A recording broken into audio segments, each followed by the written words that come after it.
Hello, Perceptionists. Welcome to Perceptionists Anonymous. I'm Emily. I'm Christy Ann. And we are here today to talk to you about how to feel better. It's a good way to put it. You guys, this shit's heavy. And I know, I feel like we say that all the time. Like every couple episodes, I'm like, man, things are hard. And you know what I think about all the time is I keep asking myself, our ancestors, like a lot of the time I hear us say, we're living through a weird period of history. We're living through some really difficult times. And I was like, that can be said about every time in history. But, at least right now, I feel like there's a lot of transition, a lot of transformation. We're doing it, man. Yeah. So we're having this idea of just we wanted to share with you. Well, first of all, we haven't done an episode where we just intuitively talked for a minute. So we thought that would be really fun. I'm looking forward to that too. Right? Which we like doing those ones for you guys. Less research-based, more of intuitive. We talk to you about magic space. We set this up last minute. We're like, you want to do something easy or little less formal? You want to talk about stuff we know? Versus right. How you doing? Can we shoot the shit for an hour? Sounds good. I just flew in from Hawaii and had no sleep. Let's do it. Yeah. But yeah, so we're talking to you guys today just kind of about ways to raise your vibration, ways to make yourself feel better, ways to work through whenever you're going through a really dense energy period, specifically a period of transformation, which can oftentimes feel like shit, which is just how it is. Have things that we recommend you do to help navigate those things, and energy techniques and different things that can help. So that's kind of the premise, with I'm sure many tangents, but that's where we're at. Yeah, for sure. Emily and I, it's always so funny when we go to we do our own research depending on the type of episode, and then we come in beforehand. She's like, all right, which direction do you take this? And it's always we're always very different, but very complimentary. As you guys have heard, anyone that is listening to our back catalog and everything, thank you guys again for tuning in. We're really happy to be here for you. I'm trying to find a balance between recognizing that we're doing camera now and then also recognizing you guys need to hear the voice strictly for those that strictly listen to the voice. So as I'm sitting there eating food, I'm like, what are you talking about? We're doing camera? I didn't realize. Yeah, let me eat my snacks. I'm like, where's my cat? I'm like, yeah, so the quantum mechanics of philosophy, where the fuck are you? I'm just kidding. Anyway, cool. So I have a funny joke, I think it's funny. So with the premise of this episode, considering we have I know that for myself, I've been really battling with some heaviness and really trying to push through some transition and become a stronger person and trying to maintain this optimism when things get really hard. But for some reason, this joke keeps repeating itself, and I keep telling everyone about it because it's made me laugh throughout the day when I'm having a hard night or I'm really not feeling good. And so I keep repeating this to myself. And Emily said she wants to go into it blind. So you ready, Emily? I am so ready. This is such a dad joke. Don't get your hopes too high up. I love dad jokes with a passion. So word puns and dad jokes are my thing. I think it's so cute. What do you call a fish with no eyes? I don't know. What do you call a fish with no eyes? A fish. I love that. And I just keep repeating it. I keep telling my people at work, my customers, you guys, Emily. For some reason it just keeps. I just think it's so cute. Oh my God. Anyway, adorable. Blind it is. So that's all I got. That's really funny. I really enjoyed that. Thank you for sharing your fish joke. I guess it's just it's so pure and it's so easy. And it's a nice sound to make, so I like to repeat it to myself, so little things like that. And I think that in going to this episode, that's a lot of what my ideas or my recommendations are these little things, particularly things you can just change in your environment, change for yourself, just to make yourself feel a little better, something to break up your routine. Mm-hmm. I go really, whenever I get really in a heavy or dense place, specifically if I have a lot of anxiety, my brain's let's watch something extremely deep. And I'm always okay, brain. I don't know why, but my go-to always is, and this is such a funny thing, in Bo Burnham's Make Happy episode, the last song, the Kanye rant song. I know that you're a big fan of Bo Burnham, and off the top of my head, I can't recall, but I'm moderately familiar. Yeah. It's not funny. It's incredibly deep. It's Yeah. super deep, but it just reminds me of like the capacity people have for art and like deeper understanding. And for some reason, anytime I get reminded of that, I feel so much more inspired to like exist as a person. And then I'll go watch some stupid cat videos or whatever the fuck it is. But like, but from there, it's, I don't know what it is. Anytime there's a couple different things that I'll like go watch just to remind myself like how much deeper and more powerful things are than we think sometimes when we get all caught up in them. So that's kind of one of my go-tos too. And you can fall on either end of the spectrum. You can be like, I just need my fish joke, or I'm going to watch this crazy piece of art for no discernible reason. And that's good. Whatever it is that feels energetically aligned for you is the whole goal here. I love that. Oh my God. Sometimes I just need my fish joke. Okay. I'm having a hard day. Okay. Leave me alone. If you hear me repeating, oh my God, stupid. No, I think, you know what, I really appreciate you bringing that up, because I feel like in a certain way, I had debated how I was going to bring this up as well. It's like, when I feel sad, it makes me feel better to listen to sad music. I like to listen to like, so there's one of the biggest points on my list here is I wanted to talk about new music. And this I know that I'm not alone in this, but I know that this is such a big deal for me. Like, taking the time to go on a drive, even just to the grocery store, so that I can listen to music. Like, it is such a big deal in my life, like having the ability to just like sing and dance and drive, you know, and maybe because I'm like alone a lot of the time, especially when I'm driving, that's just, it's such an outlet. But listening to like some really heavy music, sad music, or something like that, it can really, I don't know what it is. Maybe it's a level of camaraderie, or I mean, all music in general, you know. There's other points I wanted to make on this as well, but I can appreciate the Bo Burnham thing. Yeah, one thing I do always recommend people do, and specifically, I think, first of all, let me just call it out. I think it's wonderful to listen to music that relates to the feelings that you're having at the moment. I think that's super awesome. That's the most human thing ever. And also, it's like really hard. It's for you to, sorry, my dog is like shoving on me. Hello, sweetheart. What are you doing? Is there a reason you're licking my foot? Okay. But one of the, like, it's really hard. You can't be like, I'm going to listen to like party music when I'm feeling like shit. It doesn't work. So annoying. It's something yeah, it can be. like, yeah, it's something you need to like relate to most of the time in some capacity. Now, sometimes it might be a fun song that makes you feel better, and that's great too. But oftentimes having that like equal emotions shared back with you, that like it's a reminder, one, you're not alone, two, someone else feels your pain, three, more than someone else feels your pain, like more than one person, because other people resonate with this song, and it just is a nice tie back to that vibration. However, one time, or what I recommend for people do a lot of the time, if you're working on like your healing journey and you're working on removing limiting beliefs, or, you know, you're working on overcoming certain things, if you notice that you're going through something and you're playing one song or two songs like on repeat, which I do. I do constantly. I burned the shit out of some songs, like the 3 Halsey songs I like. They're dead to me after 2 days ago. You're like, I've listened too many times. So many. Right? Yeah. So truly, like, exactly. If you've listened to them, I always recommend, if you want to make it into more of like a healing exercise, like, first of all, you don't have to do this, but if you want to make it into a healing exercise, listen to the lyrics of the song and notice if there is any limiting beliefs in there, or notice any things that you wish you were that are coming up in there, because that's showing you things that you feel about yourself and things that you're struggling with. And then if you can write those down into statements, and then write the opposite of the statement next to it, as in something that's a positive of that statement, something beneficial of that statement. It doesn't have to be exact opposite. Like, if the statement is, I am not enough, and you write, I am enough next to it, sometimes that's a big fucking jump. More than enough. Yeah, you're like, I don't feel necessarily super comfortable with that one, you know, whatever it is. Sure. But you can always take baby steps. Just write the next truest thing for you, or the next thing that feels better, right? Like a better statement to think about. And you can actually mine your music and mine your songs, and also mine books if you're reading those repeatedly or whatever it is, for limiting beliefs, for these things that are blocking, holding you back, and use that as a healing tool to release those and start to move forward and heal from those too.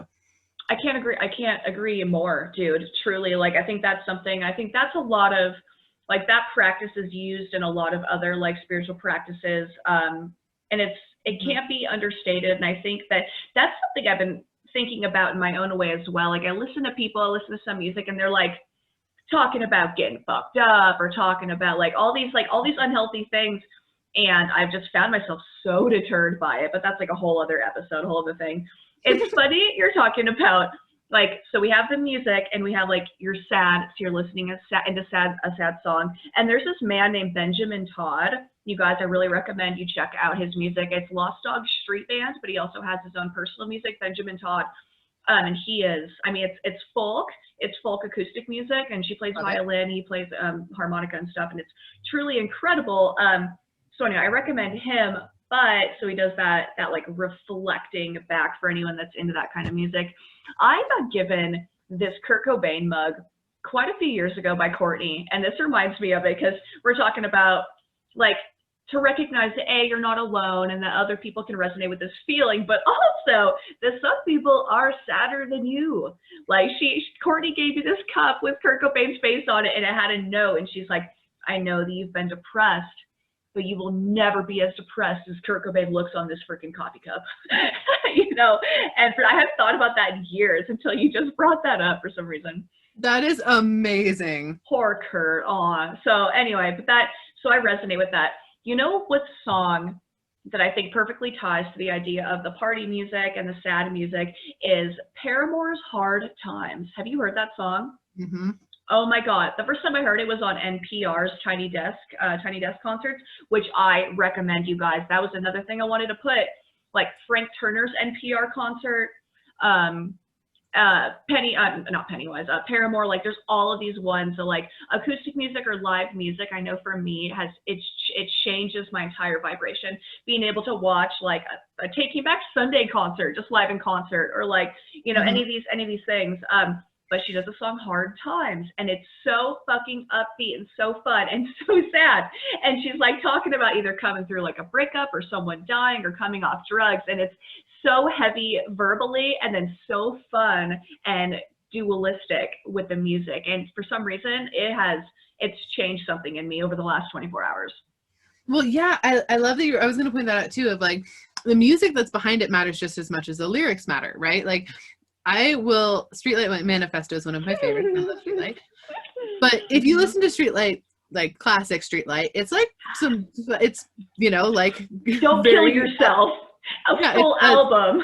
Yeah, it's a whole album about Don't Kill Yourself. But it's very upbeat and like very intense. But then if you listen to the acoustic, it's actually sad, and you feel like the sadness of it, and you feel the whole other different aspect of the music that you're like, oh shit, this is what his actual emotions were when he wrote this song. Mm-hmm. Versus Tokei's actual emotions versus the way that they're presented now in like a upbeat sort of way, a punk rock fun right. thing. Yeah, exactly. Which they were also one of the most intense shows I've ever seen, because they nonstop play. There's no break. They don't talk. They don't tell the audience anything. They get on the stage and they play their set, and then they bounce, and like that's it. I know. I had a moment with the baritone player once. I think at this point, I just remember telling other people that it happened. I don't even remember what happened. I think it was like 12 years ago. I think we made like really strong eye contact for a while, and then I told everyone about it for years. So I don't know.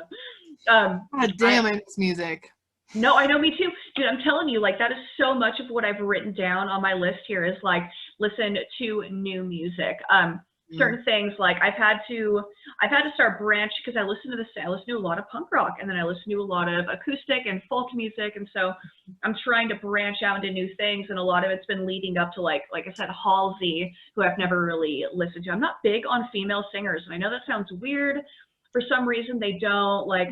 There's not a lot about it that can resonate with me or doesn't get me like as excited and jazzed as like a lot of male singers do.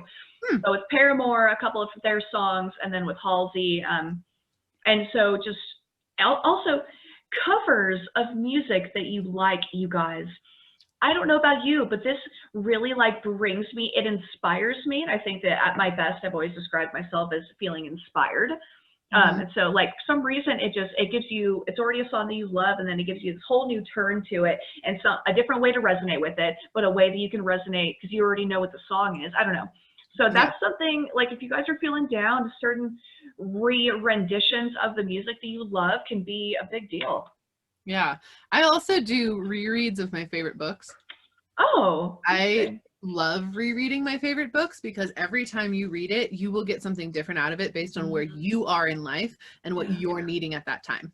The first time you read it, it can be exciting. You might not know all the twists, or you might not know all the things or whatever, and it's totally different experience than the second time you read it. You know what's happening, but you feel really comfortable because you know what's happening, so nothing's going to tear your heart out or anything like that because you've done this before. You will probably still get emotional, but you know what I mean? Like, it feels different, and you get different lessons because you've grown since the last time you've read it. Like, I love it so much. So I also, kind of similarly to the put a spin on it by listening to covers, which I also highly recommend. I listen to covers all the time. I also love Broadway music, so I will find every fucking rendition of every Broadway song that I love, and I will listen to it.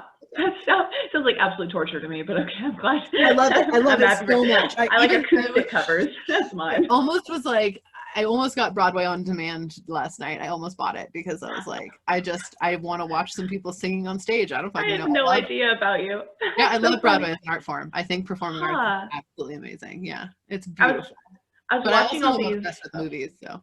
What movies? I'm also obsessed with movies, and like specifically like the creation that goes into the movie. Like musicals. So Broadway is just an extension of that. But yeah, with favorite books, like it's okay to read a comfort book too, and like take yourself to a different place of like mind space that you know haven't been in a while, but you know is really comfortable for you and feels really good. Yeah, dude, I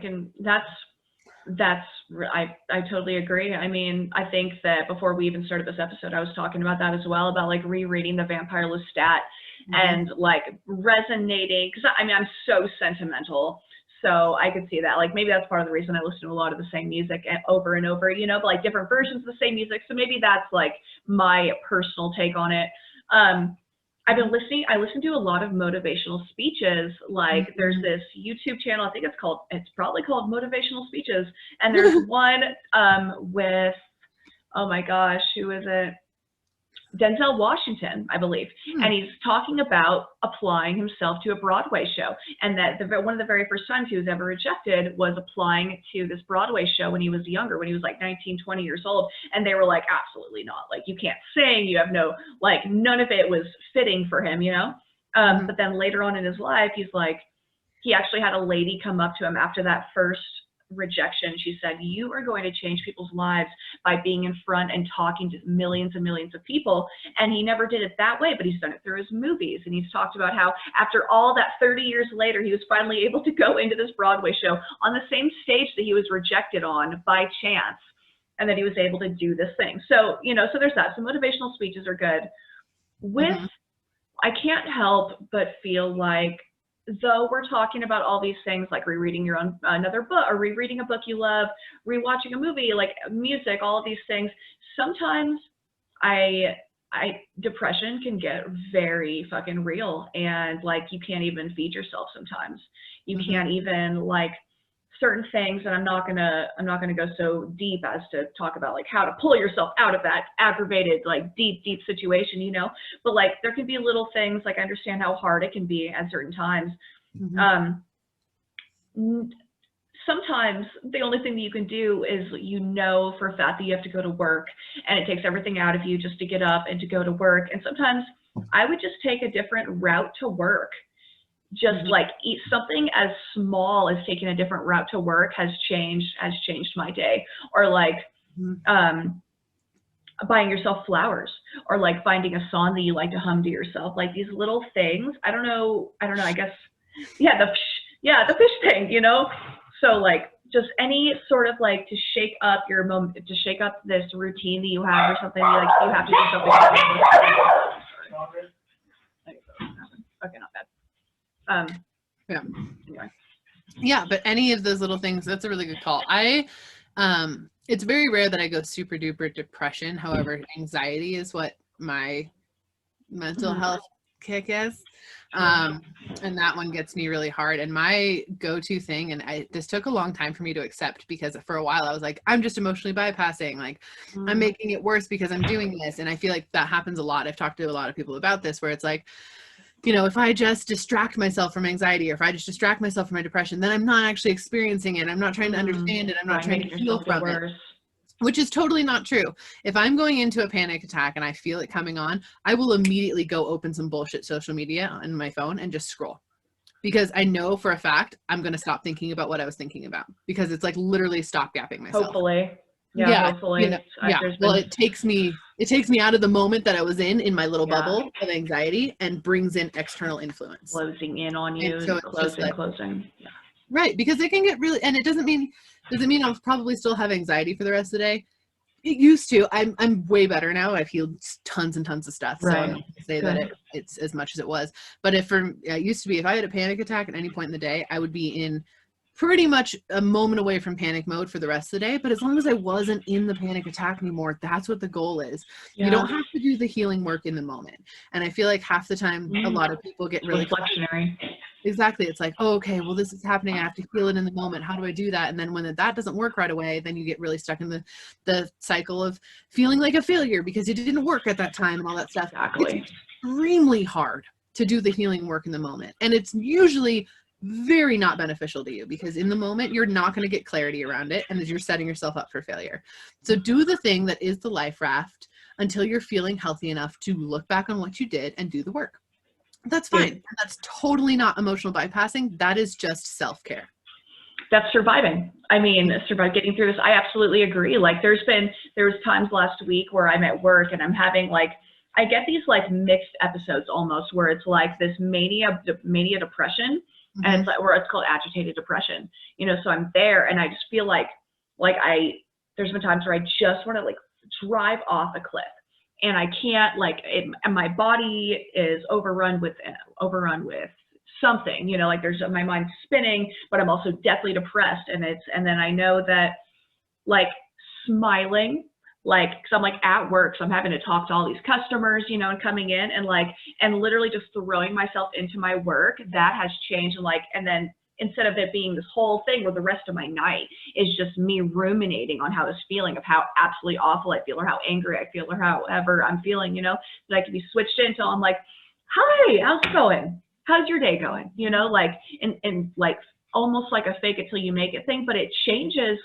They say when you're depressed, make yourself smile. And I think that there's something to that.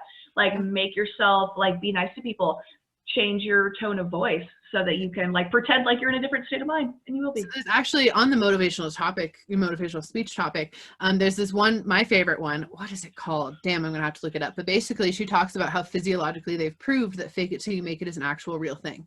And how it can help with things like depression, but it can also help with nailing a job interview. It can also help all these different things by making your body do different things. And her whole thing is she actually takes it from not an emotional standpoint. She's like, I don't really care about your emotions. I looked at this on a physiological.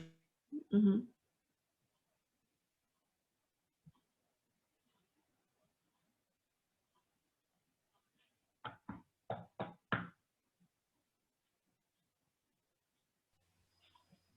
So she would take it from a physiological standpoint.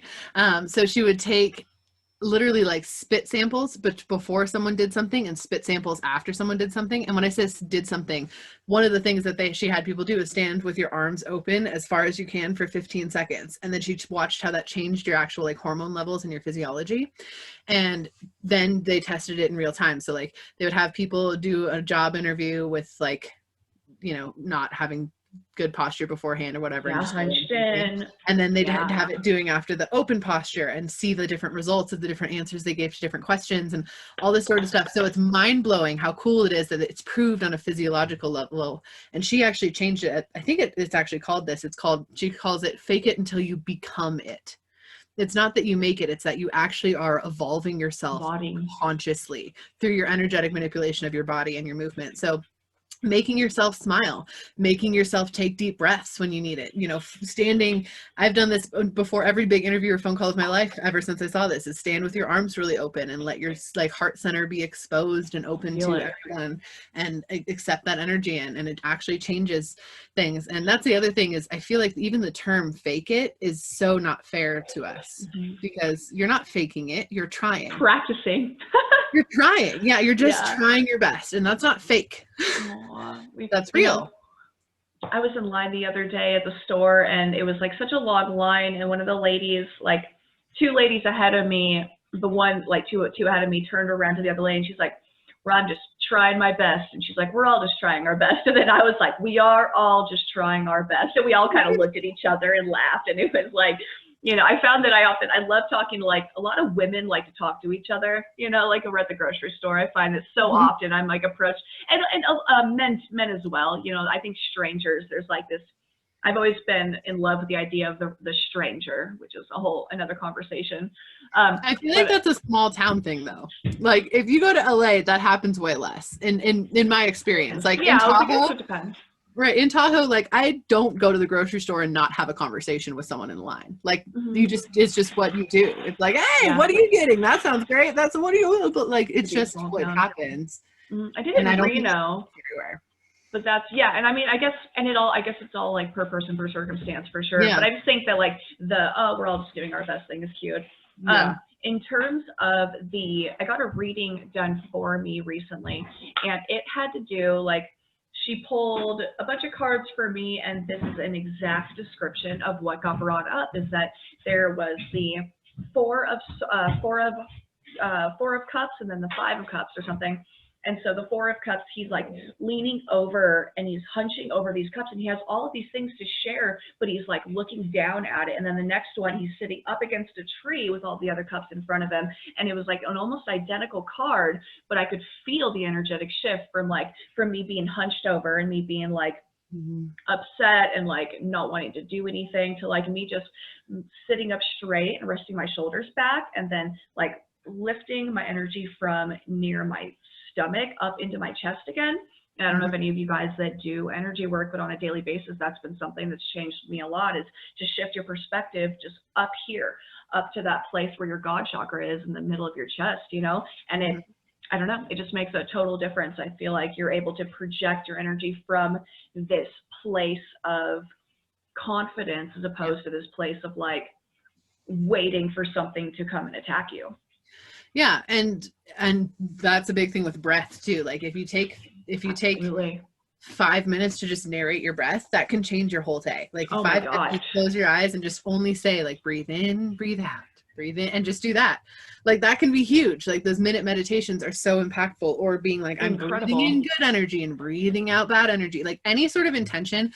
Don't forget the power of intention, because it can change the whole day. It can change your whole world just by setting power to your intention and truly like lighting it up. And that's also the point of like, sometimes it doesn't feel this way and it's really hard to get there, but remind yourself that there's so much bigger things out there than just you. And that you can actually ask those big things for help. Like you can ask your spirit guides, you can ask different deities, you can look for synchronicities around you to help pull you out, because synchronicities are literally like your spirit guides leaving you breadcrumbs to like help you out. Like that's truly the way that I view them most of the time, is oftentimes when you have the most synchronicities is in times of deep transition, in times of deep trouble, in times of deep density, like whatever it is. So that's always a big recommendation that I have, is like, look for those synchronicities, ask for them, be like, all right, I really need some handouts here. Like, help me feel better. Help me notice that I'm not alone. And you never know what stuff is going to happen. Oh, this was the story I was going to tell you about what happened to us in Hawaii. Oh, yeah. Okay. So I just got back from Hawaii. My father-in-law lives on the Big Island, and we went to visit him. We also went to have like kind of a mini honeymoon situation. So it's just me and my husband, not my kids, which was fun. And we decided this is just mostly this story. I was just going to tell Christy, but it's also just a mind-blowing story to, I guess, reinforce, I guess that's why I need to share it, is to reinforce reminding everyone how not alone we are. Even if we feel like a little lonely humans a lot of the time, we're so not alone. So it is around my little rain cloud. So she's all bebop and sad. Right. So the thing I always do whenever I travel is I immediately connect with any sort of deities, energy, spirits of the land that I'm on, because 1, I'm a guest on their turf, and 2, I should thank them because they're letting me onto this space. And 3, I know that not everybody does that, so that's something that's probably quite refreshing when somebody does do it. And so I highly recommend, even if you can't hear them talk back or anything like that, anytime you do travel, just taking a second, literally 30 seconds, to just breathe and be like, thank you so much for allowing me here, ancestors, spirits, energies, deities, etc. So, and if you get something back, that's amazing. If you don't, that's fine too. Just thanking the deity, the energy, the earth, whatever it is. So when we landed on Hawaii, I did that, and Pele is the main goddess of the Big Island. I know she helps with a couple other islands too, but I didn't really know any of this beforehand. I just tuned in. She was like, hey, it's me, I'm Pele, I'm the goddess of the Big Island. And I was like, well, hello, nice to meet you. Thank you very much for letting me be on your turf for the next week. We're a little tiny rock in the middle of a very big ocean, so please keep me safe. Thanks. No island anxiety or anything like that. She's like, excuse me, we're the biggest of the little rocks. Okay. Right? She's like, you not hear the word big island before? Actually, let's just replay this conversation. Let's just I'm going to let you reintroduce yourself. Right? Just kidding. I know that's one of like many interesting things I do when I travel. I also will talk to, like, if I'm on a plane, I will tune into the energy of the plane and like talk to the plane's higher self, because everything has a higher self. Get the fuck out of here. Oh, I totally do. And I'm like, hey, is there anything energies you want me to give you? Like, is there any messages you have? Like, you want to be cleansed? Is there a lot of fear stored up in you? Whatever it is, you know, just to, like, help the plane out. Whoa, that is a heavy mission. It's really fun, actually. They have fun names. I don't know. Anyway, so whoa, oh my god, like so, Thomas the train engine, whatever they call it. Right. It's funny. This is a weird. I wasn't planning on telling this story because, again, this is not something I talk about that I do. This is just one of Emily's weird energy and eccentricities. But we were traveling on the plane. We were traveling back from the Big Island on. He couldn't decide on what name he wanted to be called. So, like, every once in a while, I'd tune into the plane and he'd give me a different name, and I was like, "What the fuck? What is this?" He's like, "I can't pick. No one's asked before." I'm like, "Okay." Whoa. So, he's like, not very often you get to pick your own name. Right. Exactly. And I was like, "Okay." So, how cute. Really cute. How endearing. It was really, really, it's really endearing. And they're very, yeah. Wow. I do that with tons of objects. I'll talk to my coffee cups and I've my car. Dude, I was thinking about that, like psychometry. Like, I touch old buildings. Like when I was ghost hunting this weekend, or ghost town hunting, I was touching the building and I was like, what memories are stored in you? Like, what kind of people have walked through you? And that was so I guess in a similar way I do it. But anyway. Yeah. It's totally, it's very similar. Yeah. So anyway. So that's another weird energy thing I do. But so I had talked to Pele and she helped us out multiple times during the trip, and I felt her presence really acutely. And there was a couple times where she definitely gave me an activation, which was really, really awesome. And I've noticed the effect of already, like I've done readings all throughout the day and I was like, holy shit, I'm way clearer. Stuff has happened. But anyway, so at one point, my husband and I decided we're going to go snorkeling, and it was like our last day there, which we woke up at 6 a.m. because we had a red eye overnight to get home. So we were like, we'll sleep on the plane, which didn't work because it ended up being turbulent as shit. So yeah, no, that famous last words, no, I'll sleep on the plane. It'll be fine. Yeah.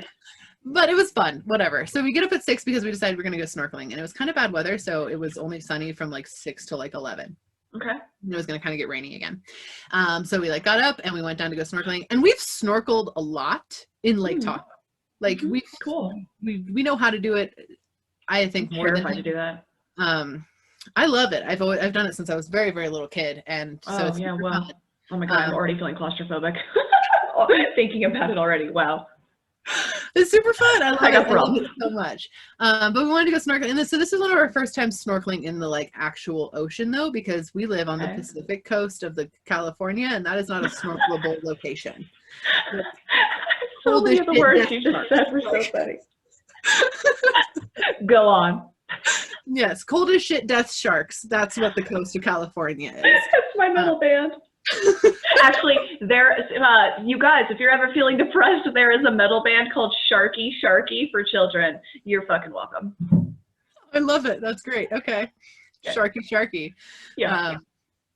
So this is like one of our first times doing it in the actual ocean, because neither of us had really been there before, nor had we been into any tropical zone of snorkelage before. Okay. But really, it was earlier in the week we snorkeled with dolphins, and that was kind of about it for the ocean. That's awesome. So like, we'll just like we're gonna go in this bay that's like around our hotel, so we'll like just go in this bay. And so we go down there, and there's like a shelf of rock, and then it drops, and then there's like a lower shelf of rock that's like under the water, and then it like drops off to like the ocean. And so you can, I mean, it's not deep ocean right off the bat, it's like a bay, but it's still there. Yeah, so we get down there and we're sitting on like the upper shelf of rock, and we put on all our gear, and Weston's kind of like, I don't know if I want to go in this fucking water right now. Like, one, it's not super warm, but two, it's like the ocean, and this is a rock, this is not a beach. Like, I don't know how comfortable I am. And I'm like, it'll be okay, we're in our gear, like, let's just do it, it'll try. But I'm way more comfortable in the water than he is, so like I was totally touching him.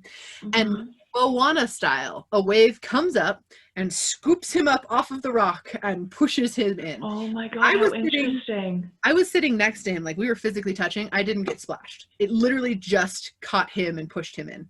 Whoa, dude, that's like sylph. That's like fairy energy shit.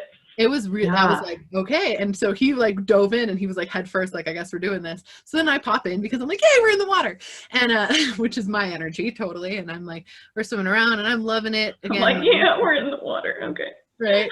Like, where's the rock? Right. We're just kind of like looking around at fish and stuff and swimming. And he kind of pops his head out about like 10 minutes in and he goes, hey, I must have left my wedding ring in the room. And I was like, oh, you must have. Yeah. His eyes just got huge.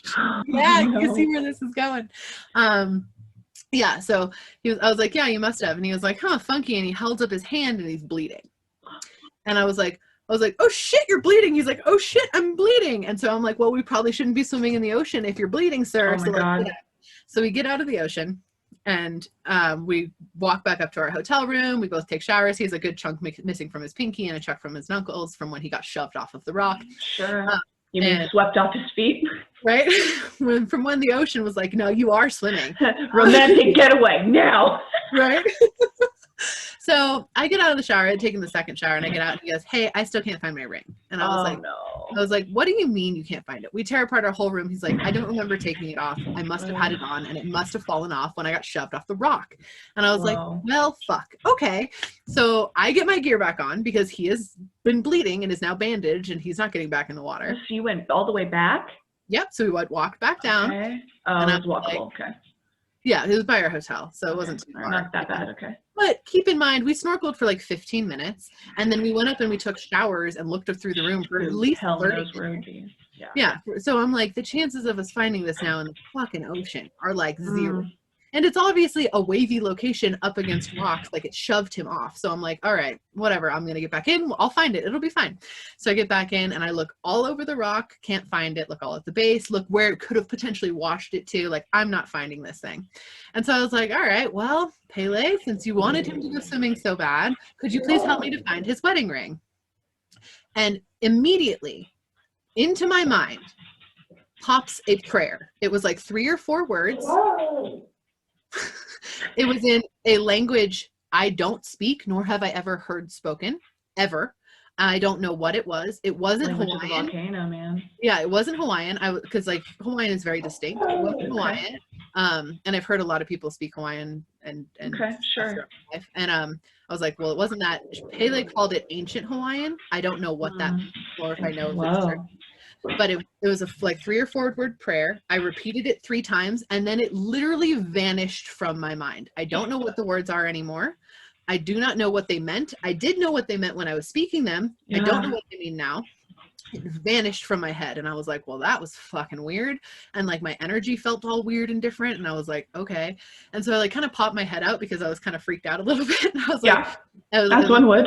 Right. And Weston was like, look back at that rock I fell off of again, please. And I was like, okay, like I had already looked at it, but I guess I can look again. And I look at this rock and I shit you not, carved out of this rock is a perfect ring dish. It has a dish around it with the middle part sticking up that you would like put rings on. That's what his ring is sitting on. Wow. That's incredible. It not only was it not there before because I looked at it and it was so distinct. There's no smooth parts except for this dish piece. The ring was on it so intensely, I had to twist it to pull it off. That's awesome. It was kept for safekeeping. Wow. Right? I was like, oh my, he was shoved off a rock. There is no physical way the ocean could have put that on there. And I just held it up and he was like, you didn't find it. I was like, I don't think I did. I'm pretty sure Pele found it and put it right there. Like, I don't know what to do. Oh my gosh. So it was mind-blowing and one of the craziest experiences I've had as far as like direct communication with a deity. So I guess I bring it up on your one amazing story. Yeah. And 2, because it reminds us all that there is other stuff out there that does genuinely want to help us. You're right. And like, what are we talking of? What's this episode about? Ancient volcano language. I know. Wow, dude. It was crazy. Yeah, that's Leonardo, you're on my notes. I need my notes. That is, I don't really even know. Oh my God, he's doing it again. I don't know. I don't know what to say to that. That's really incredible. Thank you for sharing that story. I'm glad we waited to be on air for you to talk about that. Yeah. It was magical. It was cool. And so just, I guess as a reminder, is just to remember that there are things looking out for us. There are things that want to help us. Immediately, obviously, I thanked her very, very much. So I was like, oh my God, fucking thank you. She's like, I'm lost. Her energy is really cool though. And I still feel her like connected now. So I don't know what that's about yet, but just really interesting. And there is just so many things bigger than us. And so even if we feel alone, we're not, and we can always ask for more help, I guess is the moral of the story. Even if it's come to just finding a wedding ring. Yeah, wow. I mean, I guess that inspires me. I think I'm going to try and put that into my own practice as well. God knows I could use some, I guess. Or in some way I have, like, oh, are you there? Hello? Hi, guys. I don't know if you're recording me or if you're recording her, but one of our internets is down. Okay, oh, there you are, cool. So, oh my gosh. So I guess going back to the synchronicity thing, so this is something that I kept wanting to bring up when I was preparing for this, but I wasn't positive on how to explain it, because for some reason, so I find synchronicity in like everything, like little things like that just make me laugh, you know, and I think that that is something that helps bring me out of a situation where I feel like, you know, I feel really depressed, or I feel like I can't, like nothing enthuses me, nothing inspires me, you know, but like just like little, like someone will, I mean, I don't know, I guess I still don't even really exactly know how to explain it. Little things that are uncanny that make you laugh, you know, just finding like the novelty in the matrix that we live in, basically. One of probably the first point that I even wrote down in terms of like coping with life and this particular episode is that choosing on how we attribute interactions. So this is one thing, like attributing good intentions as opposed to like accidental malintention. So something like you have Instagram and you have your Instagram videos.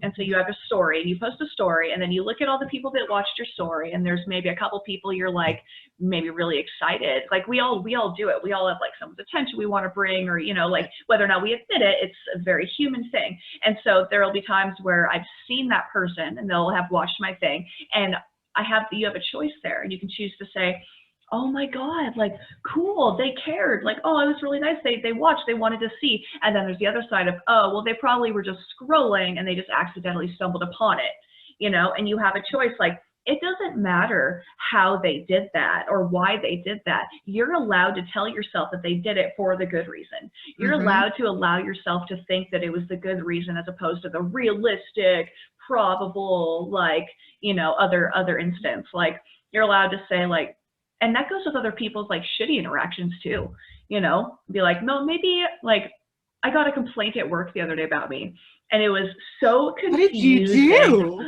You know what? I asked them, is there anything else I can get you at the same time so I don't have to keep coming back? And then like it became this whole thing. They never told me. I had to hear like third hand what happened.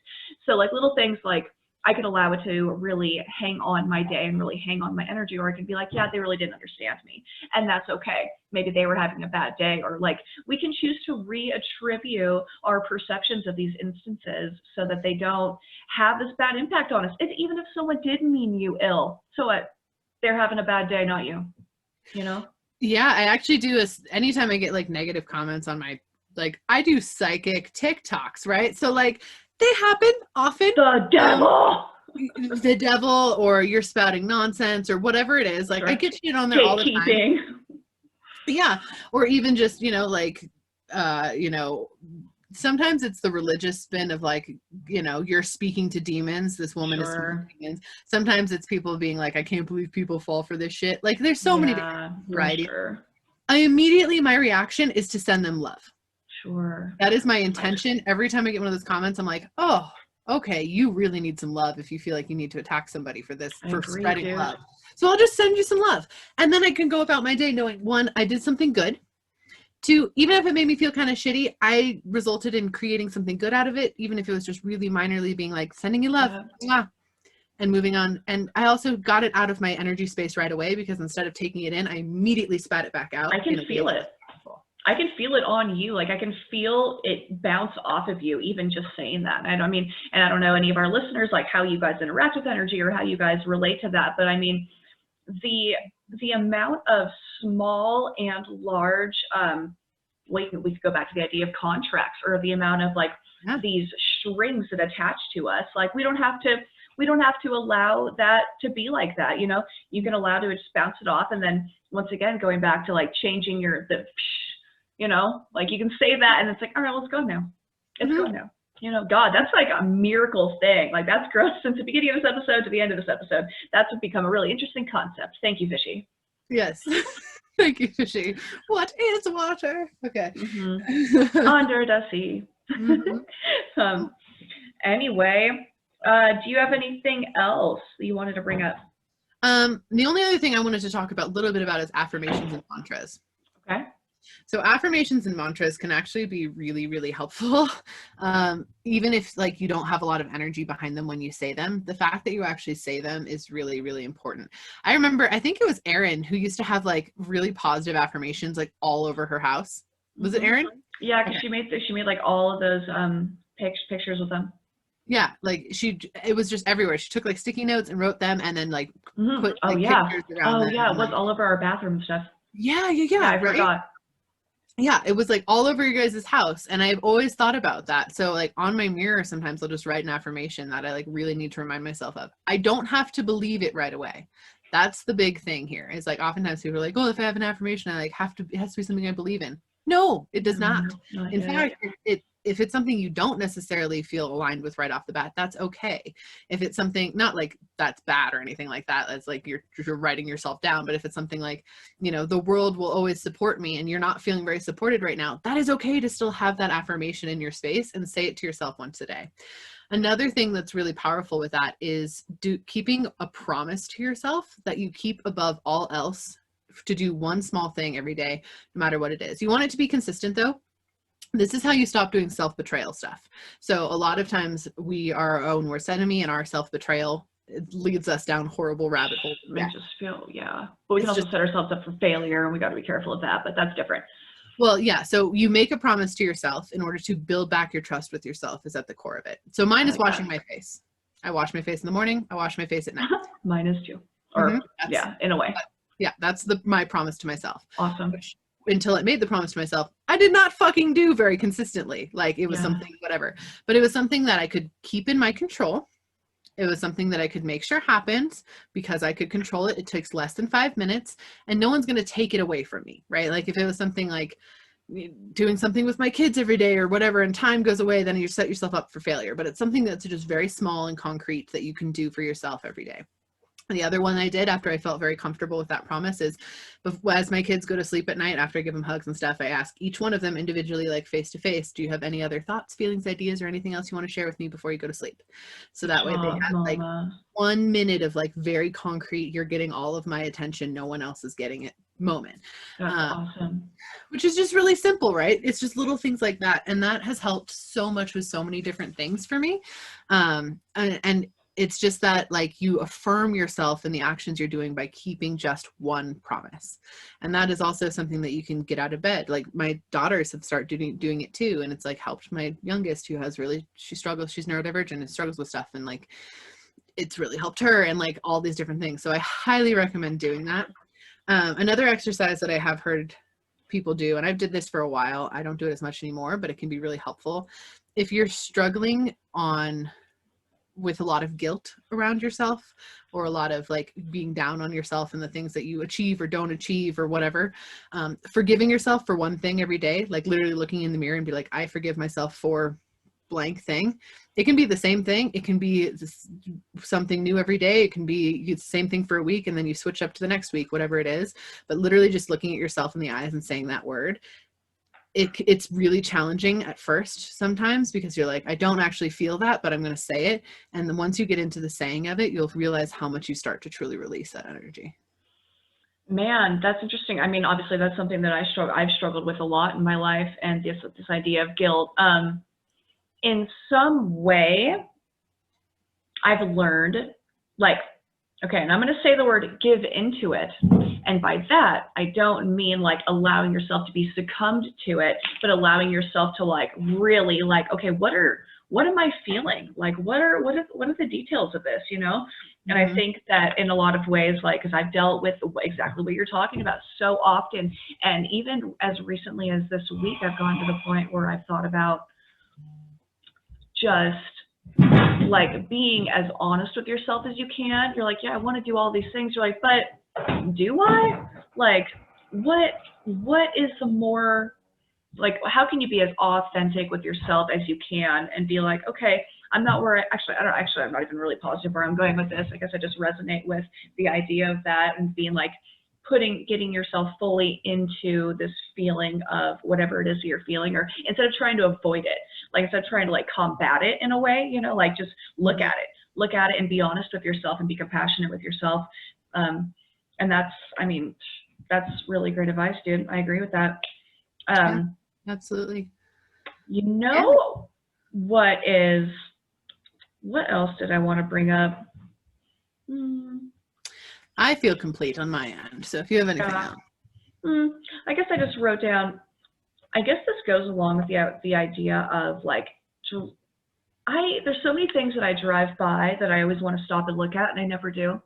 And I found that brings me so much little happiness, is like stopping, like depending on obviously the situation where it's at, but like pulling over and finally getting out and being like, oh my God, I've wanted to look at this rock for years, you know, or like there's this plaque on the other side of the freaking hill that I wanted to go look at. Little things like that. Just indulging in those little things that make you feel good, like having really colorful food and food that stimulates your senses, as well as tea. So just, I don't know, my whole list is just based on little ways to break up the routine, to bring back, you know, to fight back the boredom of the everyday life. And I don't know about you guys, but that's something that I've had to deal with, is the monotony of everyday life. Being really selective of your coffee mug in the morning. Oh yeah, that's cute. Yeah. You know, what energy do you want to actually bring into your day with this first thing that you're consuming? Do you want it to be this kind of energy or that kind of energy? Yeah, that's cute. Yeah, Weston gets annoyed with me because I own 7,000 coffee mugs. I've got a lot too. I love it, dude. Like, could we get rid of some? And I'm like, no, they have different energy. Each one is unique. Like, what if? No, we need a bigger kitchen is what we need. Right? What if I wake up on Wednesday and I want Eeyore, but on Saturday I want the narwhal? I don't know. We're going to go with what I got. Like, I totally resonate with that, dude. I didn't know that we shared that. That's funny. That's great. That's amazing. Yeah. Cool. Yeah. Stopping doing those little things that just remind you. My big thing is anytime I notice my anxiety starts to kick up really bad, or I start to go into kind of depression mode, if I don't have something concrete I'm manifesting and I don't have something that's keeping me excited. So like I have to always have something to be excited about. It used to be like a concert coming up. This was like in my early 20s. It'd be like, I booked another concert, or I booked an adventure or something like that. So I could always have something to look forward to. And that was like a life raft for a while. Now it's more of like, I'm building this thing, or I'm writing this book, or I have this idea for a picture. So it's like smaller. It doesn't have to be huge sort of thing. So it's just those like big things to me, dude. Yeah. I mean, I guess writing a book and stuff is, but like the picture and the dedication, but you have more patience now. I think they've matured. Was what part of what that could be. Yeah. Yeah. So I don't know, but that's always instant gratification too. Yeah. And remind yourself like to do things that do make you excited, even if it is, I'm going to try that new latte at the place of the place. That's exactly like, dude, one thing that being able to go to a different coffee shop and read, or driving down a different like highway, you know, like little things like that, dude, they just really make a difference. And buying yourself flowers, you guys, I can't stress that enough. Dudes too. It's good for you. Dudes too. Going outside, go to the out. I have to remind myself to do that because I work from home. So like sometimes I'm like, I haven't been outside in a day. I need to go. Yeah, well, yeah, so. That's been really nice, taking walks. Like I've been waking up early and taking walks too, and getting that vitamin D. Maybe, I mean, because we've been in this winter forever. So, you know, so the times are changing. You can buy liquid vitamin D though at the health food store. Cool. So yeah, I recommend that. It's literally called Drops of Sunshine. It's liquid vitamin D, and you can put it on your tongue and you feel much better. When I go to Washington, I'll be sure to check in on that. Mm-hmm. Oh, yeah. Oh, by the way, so there's this thing, you guys, for anyone. Also, do your research on this and maybe talk to your doctor before you indulge in this as well. But there's this thing called magtite, magtite, and it's a type of magnesium titrate that is like so specific. Like magnesium's good for depression and it helps you sleep, but this particular one is really readily available to be metabolized by your body, and it's specifically good for the emotional aspects and the mental aspects as opposed to just the sleeping. So magtite, check that out. Well, there we go. Anyway, all about that. All right, guys. All right, guys. Well, thank you so much for tuning in and listening today. We hope that we gave you some sort of, at least a giggle or a good tip or something valuable out of this episode. It was fun. We've been talking for like 2 hours. Right? It's been an hour, but but I'm glad we got to do kind of this intuitive thing, which is fun. I like when we do these. I don't like doing them all the time because I like structure, but I really enjoy this. This is great. So thank you for the idea, Christy. It was a good one. But thank you guys for tuning in. We really appreciate you. And please be sure you check us out on Instagram at Perceptionist Anonymous, or you like us on Facebook, Perceptionist Anonymous, or you can email us, perceptionistanonymous@gmail.com. If you haven't seen our faces before, you should look at our YouTube. You can see us as we talk to you. YouTube is Perceptionist Anonymous. Yeah. So that's all the things. Guys. Thank you guys so much. We have some fun and exciting interviews coming up soon, and that's really we do. We can't wait to share those all with you and all the other fun stuff we got going on. So thank you so much. And as always, remember,